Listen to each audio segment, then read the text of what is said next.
სადაც მანქანის ნაწილები იყიდებოდა. რუსთავი ორის ცნობით წინასწარი ინფორმაციით ზარალი 10 მილიონს აღწევს. დაზარალებული მეწარმეები თანხის ნაწილობრივ ანაზღაურებას ითხოვენ. ხანძრის გაჩენის მიზეზი უცნობია. ხანძრის სამსახური ვიდეო სოციალ ქსელში გავრცელდა.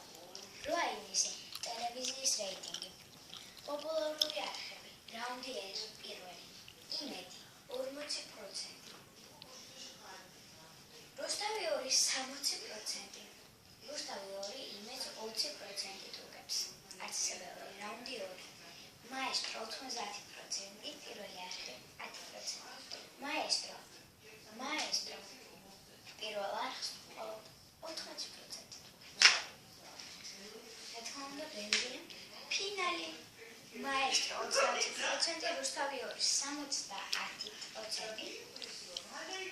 მაესტრო, უბრალოდ რუსთავი 2 მაესტროს 40% უგებს. რეგიონალური არხები. პირველი რაუნდი. იმერვიზია 70%, ქვემო ქართლი 30%. იმერვიზია ქვემო ქართლს 40% უგებს. რა თქმა უნდა, კარგია. რაუნდი 2.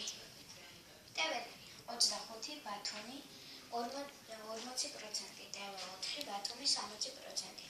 ტევ 25 ტევ 4-ს მხოლოდ 20% უგებს, როგორც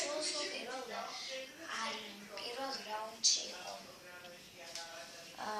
ფინალი ტევ 4 ბათუმი და იმერვიზია. ტევ 4 ბათუმი 40%, იმერვიზია 60%. იმერვიზია ტევ 4-ს 40% უგებს. ეხლა კი ამინდის პროგნოზი. თბილისში მოსალოდნელია 30 გრადუსი და ასევე მოსალოდნელია წვიმა. ქუთაისი 22 გრადუსი, მოსალოდნელია წვიმა. ბათუმი 24 გრადუსი და მზიანი ამინდი. პარიზი 29 გრადუსი და წვიმა.